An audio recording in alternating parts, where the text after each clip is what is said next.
আমি আমার বান্দার সারা যে রগের উপরে তার মাথা, এর থেকেও আমি আমার বান্দার বেশি নিকটে। সুবহানাল্লাহ পড়ে। আমি তোমার কাছে, আমার কাছে মাপ চাও, যত বড় গুনাহ হোক।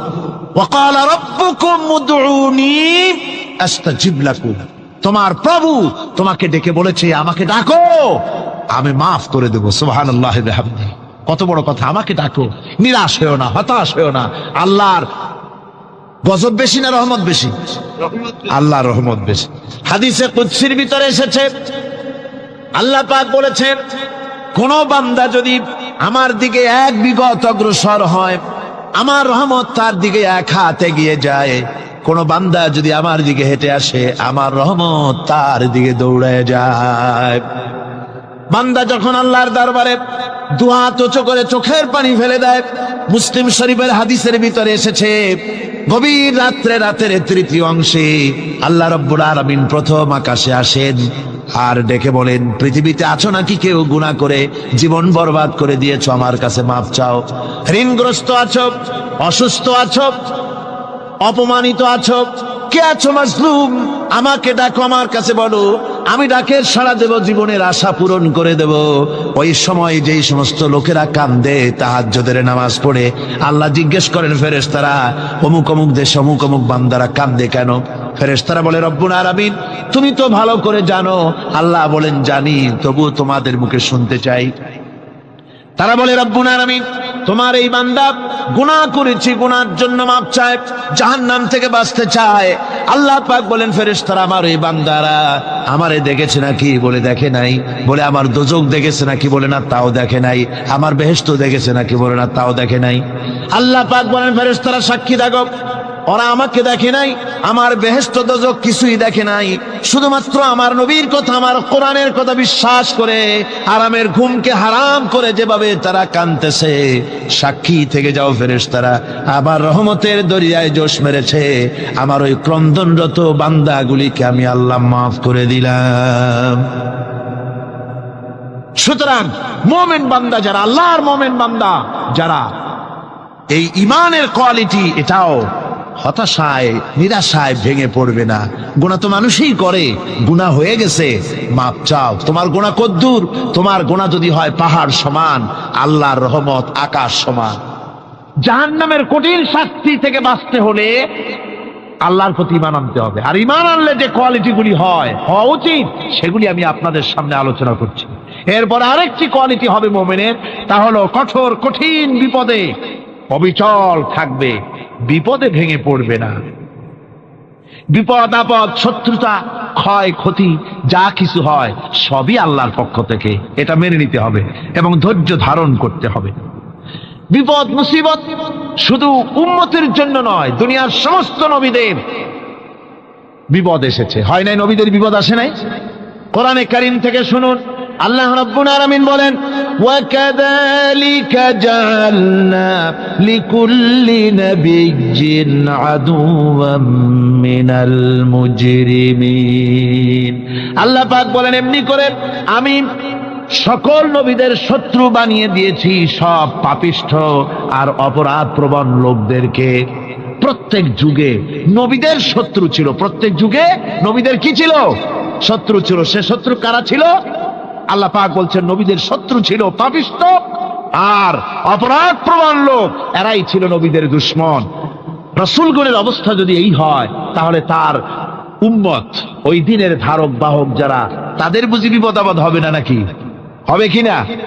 তো ইসলামের বিরোধিতা যারা করে, কোরআনের পরিভাষায় বলা হয়েছে ইসলামের দুশমন, নবীদের দুশমন। দুনিয়ার সব পাপিষ্ঠ আর অপরাধ প্রবণ লোকেরাই ইসলামের দুশমন হয়, নবীদের দুশমন হয়। আজও দেখেন, আজও তাকিয়ে দেখেন, ইসলামী আন্দোলনের বিরোধিতা যারা করে তারা পাপিষ্ঠ চরিত্রের কিনা, তাকায় দেখেন, খুঁজে দেখেন, সর্বত্র খুঁজে দেখুন, খুঁজে দেখুন। যারা ইসলামী আন্দোলনের বিরোধিতা করে, যারা ইসলামকে মিটিয়ে দেওয়ার চেষ্টা করতেছে, যারা ইসলামকে মৌলবাদ বলে, ইসলামকে সাম্প্রদায়িক বলে, কোরআনে কারীমের কথা কত স্পষ্ট যে নবীদের দুশমন হয়, ইসলামের দুশমন হয় মুজরিম লোকেরা, অপরাধ প্রবণ আর পাপিষ্ঠ লোকেরা। আজও আমরা দেখতে পাই এই শ্রেণীর লোকেরা পাপিষ্ঠ এবং সবচাইতে সমাজের নিকৃষ্ট ধরনের চরিত্রহীন লোক। নামাজ নাই, আপনি খুঁজে দেখেন ইসলামী আন্দোলনের বিরোধিতা যারা করছে, যারা নেতৃত্ব দিচ্ছে, নামাজ নাই, রোজা নাই, চরিত্র নাই, হজ নাই, যাকাত নাই, মদ, জুয়া, জেনা, ব্যভিচার ইত্যাদিতে লিপ্ত, চেহারা দেখলে ছেলেপেলেরা 2 গ্লাস পানি খায় ভরস ওঠে। কথা ঠিক কিনা কর? এই হলো অবস্থা। মারে কেন? মুমিনদেরকে, পয়গম্বরদেরকে, সাহাবীদেরকে এবং ঈমানদারদেরকে মারে কেন? তার কারণ হচ্ছে আল্লাহ রাব্বুল আলামিন বলেছেন, ওয়া মা নাকামু মিনহুম ইল্লা আইয়ুমিনু বিল্লাহিল আজিজিল হামিদ। কাফিররা ঈমানদার লোকদেরকে অন্য কোন অপরাধী নির্যাতন চালায় না, নির্যাতন চালায় শুধু এই কারণে যেহেতু মুমিন লোকেরা পরাক্রমশালী, আল্লাহ রাব্বুল আলামিনের দ্বীনকে কায়েম করতে চায়, তার উপরে ঈমান এনেছে, এই কারণেই তারা মারে। ঠিক কিনা কর? যুগে যুগে নবীদের উপরে, সাহাবীদের উপরে যে অত্যাচার হয়েছে, সেই অত্যাচার এই কারণেই হয়েছে, অন্য কোনো কারণে নয়। এই কঠিন বিপদে অবিচলতা এবং ধৈর্যের দৃষ্টান্ত নবীগণ পেশ করেছেন পৃথিবীর বুকে। আমরা দেখেছি ইব্রাহিম আলাইহিস সালামকে আগুনে ফালানো হয়েছে, আছে না কোরআন শরীফে? আমি কিন্তু গল্প করতেছি না, সব কোরআনের কথা। কিসের কথা? ইব্রাহিম আলাইহিস সালামকে আগুনে ফালানো হচ্ছে। অপরাধ কি? অপরাধ হচ্ছে হযরত ইব্রাহিম আলাইহিস সালাম দাওয়াত দিয়েছেন, লা ইলাহা ইল্লাল্লাহ। জোরে পড়েন, লা ইলাহা ইল্লাল্লাহ, লা ইলাহা লা ইলাহা ইল্লাল্লাহ মুহাম্মাদুর রাসূলুল্লাহ। হযরত ইব্রাহিম আলাইহিস সালাম দ্বীনের দাওয়াত দিয়েছেন, এক আল্লাহর দাওয়াত দিয়েছেন, ঈমানের দাওয়াত দিয়েছেন। আর কোন অপরাধ ছিল না। নমরুদ সহ্য করতে পারলো না।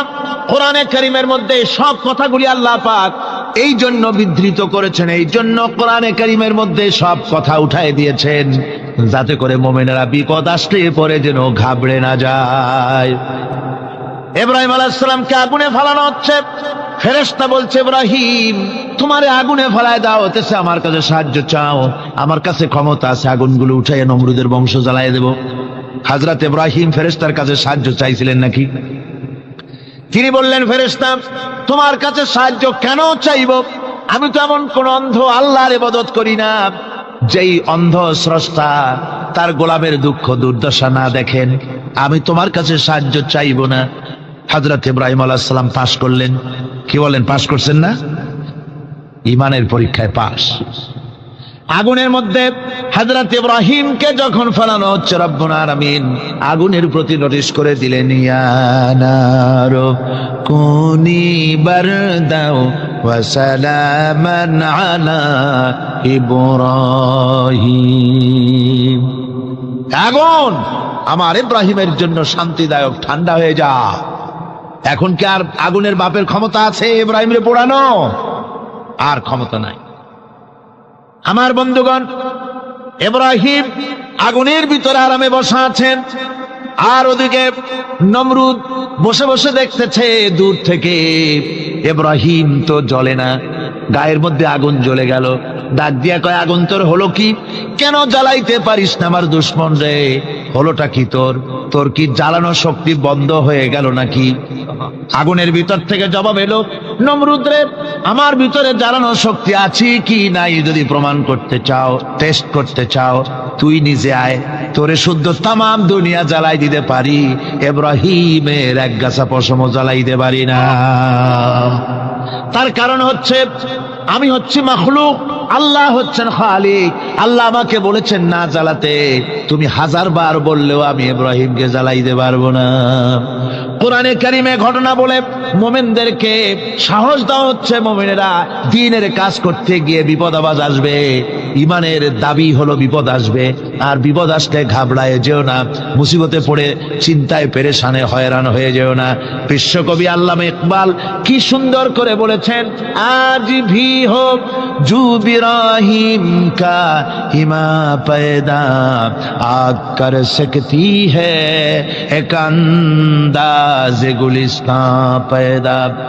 ইব্রাহিমের ঈমান যদি আজিও কোথাও হয় বিদ্যমান, করতে পারেন অগ্নিকুণ্ডে খুবসুরত এক গুলিস্তান।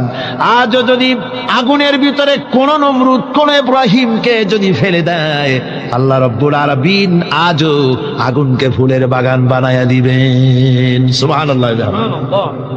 ভয় পাওয়ার কারণ নাই, চিন্তা করার কোনো কারণ নাই। আমার বন্ধুগণ, হযরতে হুদ আলাইহিস সালামকে যখন সমাজের লোকেরা, রাষ্ট্রের লোকেরা ঘিরে ফেলে দিল, সমাজ শক্তি, রাষ্ট্র শক্তি যখন তাকে ঘিরে ফেলে দিল, ষড়যন্ত্রের পাহাড় তুলে দিল, তারে মেরে ফেলে দিবে, হযরত হুদ দেশ থেকে তার পালায় গেলেন না, ভয় পেলেন না। হযরতে হুদ আলাইহিস সালাম বললেন, কোরআনে কারীমে হযরত হুদের কথা কোট করা হলো, ফাকিদুনি জামিআন সুম্মা লা তুনজিরুন। সম্মিলিতভাবে ষড়যন্ত্র করো আমার বিরুদ্ধে, সবাই মিলে ষড়যন্ত্র করো, সুম্মা লা তুনজিরুন, আর আমাকে এতটুকু অবকাশ তোমরা দিও না। ইন্নী তাওয়াক্কালতু আলাল্লাহি রাব্বি ওয়া রাব্বিকুম, আমি ভরসা করেছি সেই আল্লাহর উপরে, যার কুদরতি হাতের ভেতরে, যিনি আমাদের রব তোমাদেরও রব, আর যার কুদরতি হাতের ভিতরে তামাম পৃথিবীর জানগুলি যার হাতে, সে আল্লাহর উপরে ভরসা করেছি। ষড়যন্ত্র যদ্দূর আছে করতে থাকো, আমি ষড়যন্ত্র পরোয়া করি না। সুবহানাল্লাহ পড়েন। এটাই হলো মুমিনের কোয়ালিটি।